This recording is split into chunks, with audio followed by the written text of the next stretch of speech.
Hey guys, it's Charlie and it's Subs Week on Our Pagan Opinions. I'm Charlie and I'm your Wednesday sub. Today I'm going to be talking about, sorry, my roommate's puppy is making noise.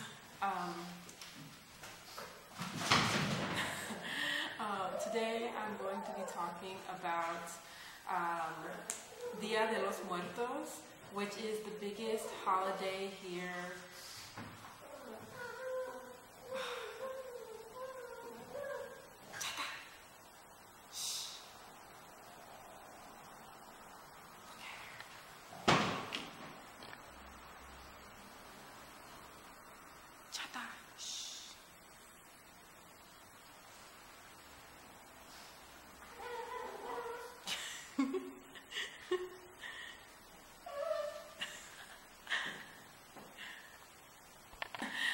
Today, I get to talk about whatever I want.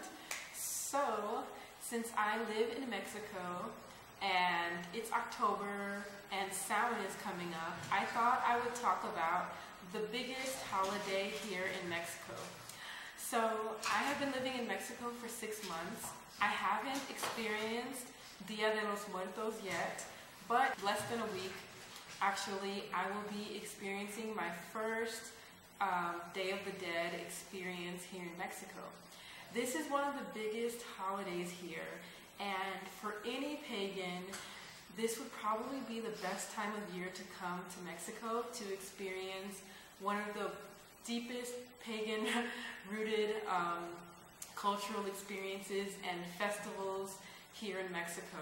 And I'm really excited to have the opportunity to stay here and experience it. I have a note card and I have some notes on some things that I want to talk about to introduce you to this holiday. So, Day of the Dead begins at midnight on October 31st. So it's not really the day of Halloween. Actually, here in Mexico, I was told that they are starting to celebrate Halloween, like as in the holiday that we celebrate in the US, where some kids do dress up and go trick-or-treating. But what the big day is the day after Halloween, which is November 1st, and this holiday goes until November 2nd.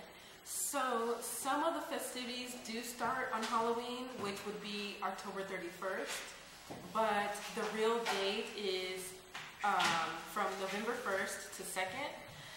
So you can consider it a 3-day festivity, or you can consider it a 2-day festivity. If you hear noise, it is my roommate's puppy playing with paper and her toy.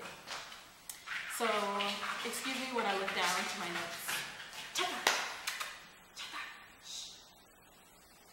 Okay, so what is celebrated on Day of the Dead, Dia de los Muertos, is pretty much it's a day for the dead. It's to celebrate their life, to celebrate death, and it's a day where they believe that, similar to Samhain, where their ancestors come back for that time, and it's a time to be with their ancestors' spirits and to have a time of joy and remember their lives, but also celebrate their death. So here in Mexico, death isn't really like such a sad, traumatic thing as we see in the US. In the US, death is more of a really sad time, it's something that we don't really talk about. But in Mexico, death is something that is celebrated here, which is why it is the biggest holiday of the year. So, Day of the Dead is actually a national holiday. Many things are closed on that day. Most things are closed, especially banks. And it's a time where families gather together. It is similar to Samhain. The only thing that is very different is the mood of the dead. Halloween or Samhain, well, for us, Samhain is not really an extremely sad time. But death in the US is a very sad thing. It is something that is mostly feared, But in Mexico, it is not really something that is to be feared. It is a big part of life. Just as we have birth, we have life, and we have death. Here in Mexico, it is considered a part of life, and it is a part of life where you're actually really living when you're dead, because you're only here on earth for a short time. So the real part of life is death. So death is something to be celebrated. They cook meals typically that were originally loved by their deceased family members. This is a big time where there's a lot of cooking, there's a lot of food around, and it's kind of like Thanksgiving for the dead. Many of you who have celebrated Samhain know a lot of the rituals that you might have. You might build an altar, you might maybe tell stories of the dead. These are some things that happen during Day of the Dead. So what is done is meals are cooked for the family. Altars are built in the homes. What the altars typically consist of are flowers. The typical flower for this holiday are marigolds. Marigolds are the traditional main flower for this holiday. They're like a bright orange color, and it is usually seen all around the town, in the homes, and at the cemeteries. So what is done is an altar is set up at the home, and this consists of marigolds, and what you typically would think of when you think of Dia de los Muertos is skulls. So there are sugar skulls, which are like a candy type skull, and it's made of sugar. So you will see sugar skulls, you will see just skulls in general.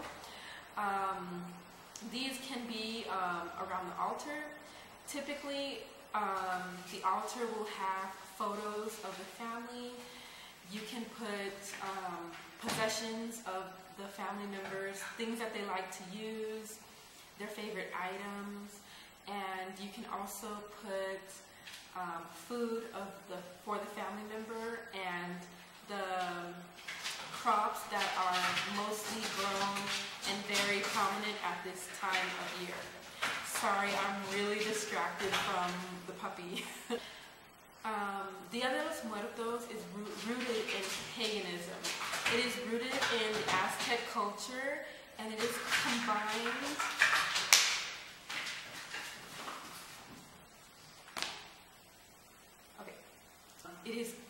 It is rooted in Aztec culture from the history of the Aztecs, and it is combined with the Catholicism, which many of you know is also rooted in paganism. So they combine 2 days that are celebrated. They combine All Saints Day with this, which is a Catholic holiday, and they combine it with All Souls Day. So All Saints Day is on November 1st. All Souls Day is on November 2nd.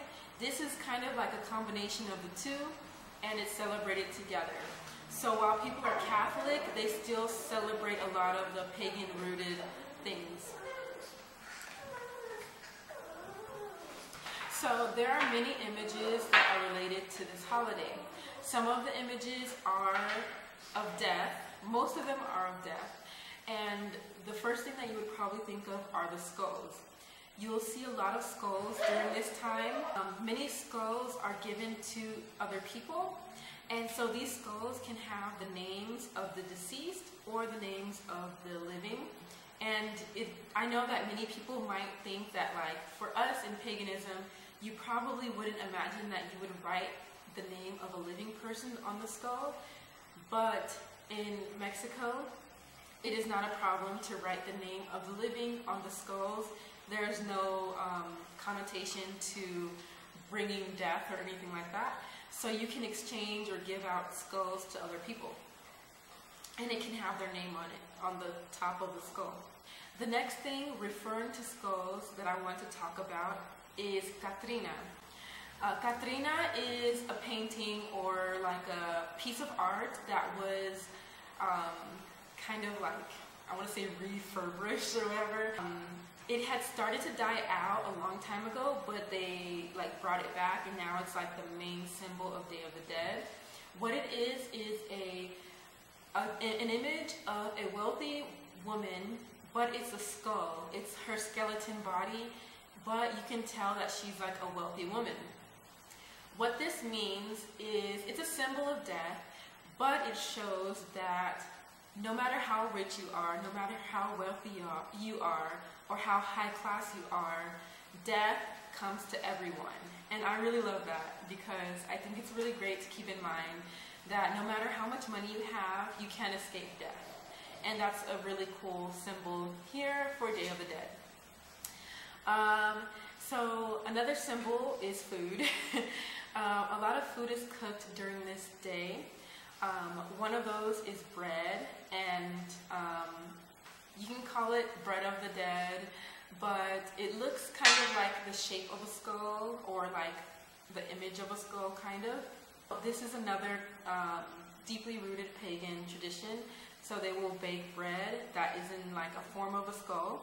So Day of the Dead is broken up into two sections. November 1st is for the children, and this is where they honor the children who have passed away. Well, the children who have passed away, they call them Los Angelitos, which are the angels or the little angels. So this day is in honor of the kids. On the altar, you can bring toys, you can put toys on the altar and things for children. And the second day of November would be for the adults. And what this is you can bring tequila, you can bring pulque, which is a very common drink here. You can bring mezcal, which is another common drink here. So now I'm going to explain to you some similarities and some things that you might want to try for your Samhain, or if you want to try practicing Day of the Dead. So what people typically do for Day of the Dead is they build an altar in their home. They build an altar with, like I said, marigolds. So you can try incorporating, if you can find marigolds in your town. What they do is you can decorate the altar with marigolds, and you can also leave a trail of marigolds from the altar inside the house, leading all the way out of the house, even just to the door, but it's even good to leave it out a little bit more further outside of the house. What this does is guide the spirits that are coming to visit from the door to the altar. That way it leads the spirits of your deceased to the altar. Another thing that people do is they put the pictures of their family members on the altar. What you can also do in order to guide the spirits home, just like we would smudge or we would use incense or a bell or something like that to either send them away or let them know that they can go or guide them away. Another common thing is that when Day of the Dead is over, incense is used to guide the spirits out of the house. So you would start from the altar, leading out to the door, to the front of the door, which leads the spirits back out of the house because you don't want to keep the spirits there. So another thing that you can do for Samhain is visit your cemetery. Here in Mexico, cemeteries are full of people, food, and music. People dress up like skeletons, and it's really cool. And I haven't experienced it yet, but I'm really excited to experience it. But the streets are filled with people celebrating death of their ancestors. Many people do build altars at the cemetery. They bring the food of their favorite foods of the deceased to the altars, to the cemetery. So I recommend that if you don't get a chance to practice Day of the Dead, if you do have a cemetery in your area and someone has been buried there that you know, that maybe you can go put fresh flowers on their altar. You can make sure that everything is neat at the altar, at the grave site.